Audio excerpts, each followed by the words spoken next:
হরে কৃষ্ণ। সবাইকে স্বাগত জানাই রাধারানীর শ্রীচরণে। বড়দের প্রণাম ও ছোটদের ভালোবাসা জানিয়ে আজকের ব্লগটা আমি শুরু করছি। সঙ্গে অবশ্যই আমার গোপুসোনার উষ্ণ কৃপা। আজ বৃহস্পতিবার, ঘড়ি বলছে সময় হয়ে গিয়েছে সকাল 6টা। চলুন তাই দেরি না করে এগিয়ে যাই রান্নাঘরের দিকে। রান্নাঘরে এসেই প্রথমেই আমি যে কাজটা করি সেটা হয় আমার ছেলেমেয়ের টিফিন বক্সটা গুছিয়ে নিই। আপনারা সবাই ভাবছেন তো যে এইটুকু টিফিন আমার ছেলেমেয়ের পেট ভরবে? না, তা একেবারেই নয়। আসলে টিফিন টাইমটা এতটাই শর্ট যে আমার ছেলেমেয়েকে একটু ভারী টিফিন দিলে ওরা শেষ করে উঠতে পারে না। তাই জন্য ওদের টিফিনটা আমি একটু হালকা দিই। তার পরিবর্তে এই দেখুন, ওদেরকে আমি সকালবেলা একটুখানি ভাত খাইয়ে পাঠাই, যাতে ওদের কোনো রকম কোনো সমস্যার সম্মুখীন না হতে হয়। তো যাই হোক, চলুন এবারে বেরিয়ে পড়ি স্কুলের দিকে।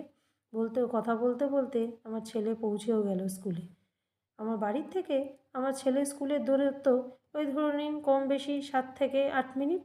আবার ছেলের স্কুলের থেকে মেয়ের স্কুলের দূরত্ব 10 মিনিট।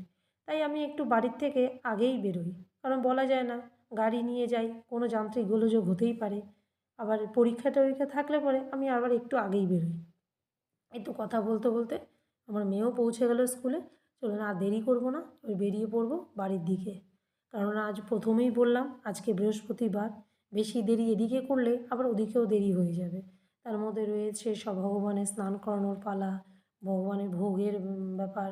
তো তাই সমস্ত কিছুটা যাতে সুষ্ঠুভাবে হয়, তাই জন্য আর দেরি করলাম না। এই দেখুন কথা বলতে বলতে পৌঁছে গেলাম বাড়ির দিকে। এই চলেও এলাম বাড়িতে। ফিরে এলাম বেশ কিছুটা সময় পরে। আমার পুজোও হয়ে গিয়েছে, সবাইকে স্নান করিয়ে পরিষ্কার জামা কাপড়ও পরিয়ে দিয়েছি ভগবানদের।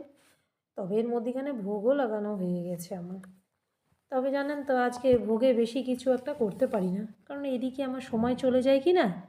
দেখুন, রাধারানী, ভগবান, লক্ষ্মীনারায়ণ, গুরু পরম্পরা, সমস্ত কিছু, এই আমার মা লক্ষ্মীর ঘট কেমন হয়েছে অবশ্যই আমাকে কিন্তু কমেন্টে জানাবেন। গোপুসোনার সাজটা কেমন লাগছে আমাকে কিন্তু অবশ্যই কমেন্টে জানাতে ভুলবেন না। দেখুন, আমি বেশিরভাগ জুঁই ফুলের মালা দিয়েই সাজাতে পছন্দ করি, তবে একান্তই না পেলে তখন রজনীগন্ধার মালা নিয়ে এসে আমি সাজিয়ে দিই। এই দেখুন আমার আসন দর্শন করুন। আজকের সেবা কেমন হয়েছে আমাকে কিন্তু অবশ্যই সবাই জানাবেন। ভালো হলেও জানাবেন, আর যদি সেরকম না হয় তাও জানাবেন। এই দেখুন মহাপ্রসাদ দর্শন করে নিন।